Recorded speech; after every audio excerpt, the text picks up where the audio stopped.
English 373, week 2, part 2. So last time I was talking about when I was talking about Macbeth's personality, like I mentioned, Macbeth's an extremely violent person on the battlefield. That was me talking about the world of the story and how he relates to other people. What is his wife like? What is Macbeth like? What is their relationship like? I'm going to do that all the time. But it's very important that we also talk about this kind of thing with the director and the audience. And so I want to do that next. I mentioned the witches and Lady Macbeth, who both wish to they both crossed a gender line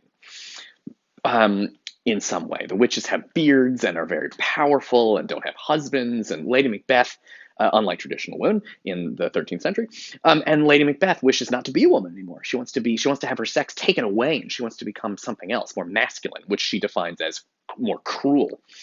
Um, There is an aspect of this that is really important to understand, and this is one of these things that confuses the fuck out of my students. Many of them cannot believe this could be true, but it is. Um,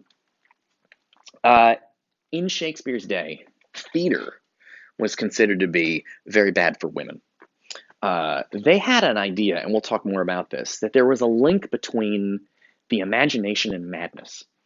That they basically thought they thought a little bit of imagination made you into a creative writer, and too much imagination made you into a schizophrenic.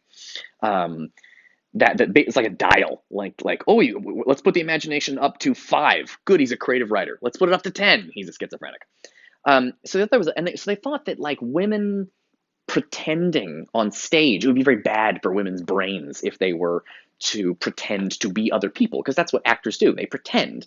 And they really thought that maybe too much pretending was bad for women. Also, the world of theater and plays was pretty trashy. It's just like today, it was a lot of people doing drugs and having sex, and that didn't seem like a very safe place for women. And so, in Shakespeare's day, women were not allowed on the stage. If you've seen the movie Shakespeare in Love, this is a sort of Shakespeare in Love is a cute movie. I don't love it, but it's cute. Um, but in Shakespeare's day, there were no women on stage. And if you've seen Shakespeare in Love, this is part of what the story is about. It's about a woman who pretends to be a man so she can get on the stage and be an actress or an actor or whatever. So there were no women on Shakespeare's stage. So when you have characters who are women, like the witches and Lady Macbeth, they were played by men. A character like Lady Macbeth would have been played by a very young man, maybe 13, 12, whose voice had not yet changed.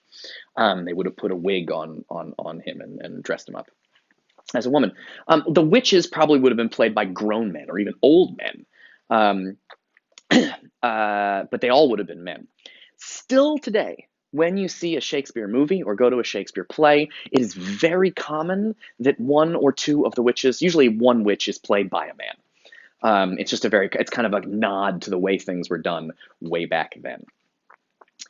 This seems crazy. My students kind of can't believe it. But you got to remember, this is not a TV show. There were no close-ups on people's faces. You were sitting in the audience, and then way over there was the stage, and they're doing the play. So it's not like they're not doing zoom-ins on people's faces. So you're not really going to notice as much in theater as you would in a movie or a TV show. Also, it's worth noticing that that is sort of unrealistic. But we have unrealistic things in our movies all the fucking time. I mean, even the realistic ones. So, for example, a lot of my students fucking love Breaking Bad because they think it's so badass and cool and man, it's so real. But Jesse on Breaking Bad has very nice teeth for a meth addict. But we don't talk about that. Why? Because just like back in Shakespeare's day, the stage was populated by all men, even the ones playing women. In our modern day film and TV, everyone's good looking, even the ugly people. So your meth addict, he's very handsome. Jesse's a very good looking guy. Um, my other favorite example of this is any movie where there's a girl who's ugly, and the plot of the movie is we're going to make her pretty and beautiful. And very often, all they do, the ugly girl in the movie, is just a very beautiful girl, except she has glasses and a ponytail. And then midway through the movie, they're like, let's transform you. And they just take off her glasses and put down her hair, and everyone's like, whoa, she's so beautiful. Everybody in movies and TV are gorgeous. Even the ugly characters are gorgeous. Um, like nerds are gorgeous. So like on the Fast and the Furious, their computer hacker is fucking gorgeous. That woman, she's so beautiful.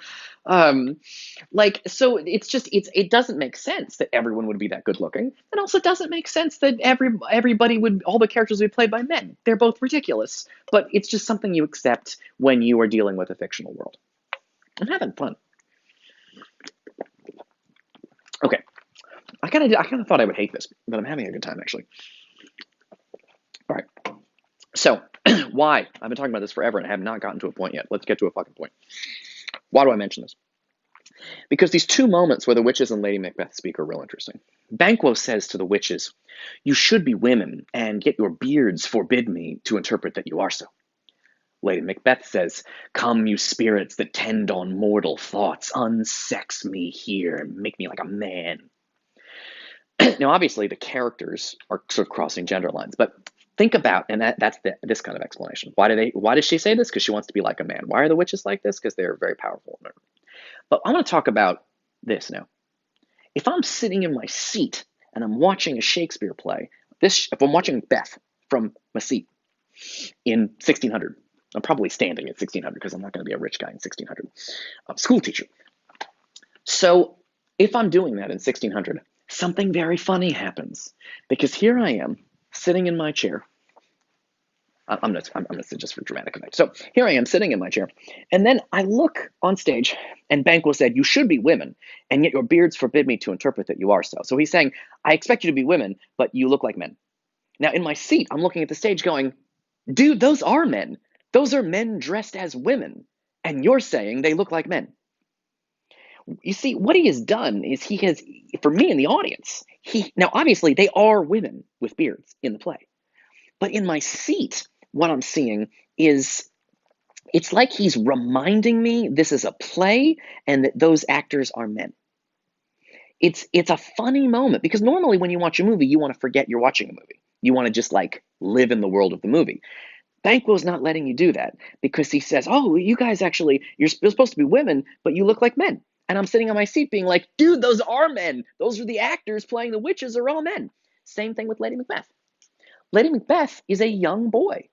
And I am so obviously the character Lady Macbeth is a woman and she's praying to these spirits to transform her into a man. But when I'm sitting in my seat and I see what I'm looking at is a young man pretending to be a woman who says, "Make me like a man." Like it's a strange moment, but Shakespeare is in a play about men and women. Shakespeare is drawing attention to the fact that these are men playing women. And it tells you something about masculinity and femininity, which is that we're often like, "Oh, men are like this, but women, on the other hand, are like that." And we're like, "Oh, men are just like that. Boys will be boys. Oh, act ladylike." But the thing is that what Shakespeare is drawing your attention to is that people pretend to be gender roles. The gender is a role that you play, like an actor. Being manly in real life is very similar to pretending to be a man being ladylike in real life. Try that again. Being ladylike in real life is very similar to an actor on stage pretending to be a woman. And I think this complicates Shakespeare's picture because again, and this is the most important lesson probably all semester, it's not just about the characters being real. Always think about it in two ways. Think about what's going on stage like they were real people, and then also think about them like the director is communicating to you, the audience. I always think the most interesting things are the relationships between kind of the people that made the story and the people enjoying the story, because all kinds of fucked up shit happens when you do that. Like very often, the people that make the stories are trying to communicate something to the audience, and the audience gets something totally different out of it. So like Scarface and The Godfather are terrible, terrible tragedies about men who destroyed themselves, and they're very, very sad. But audiences who saw those movies do not feel that way at all. They cheer. They're like, "Yeah, Michael Corleone, Tony Montana, these guys are awesome. I want to be just like them." Like, did you see that movie? There terrible things happen to those guys. Goodfellas, people really cheer for the bad guys in Goodfellas. But the point of Goodfellas is that, like, they're horrible people and you should not want to be like them. But audiences take away a completely different message than the director intended.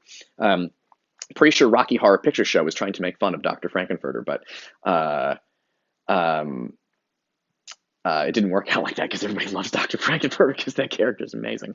Fight Club, I think, is supposed to be making fun of those dudes, but audiences were like, yeah, I want to start my own Fight Club. So they completely missed the point of the movie, which is that those guys are idiots for starting Fight Club. Okay, anyway, I'll see you in the next video.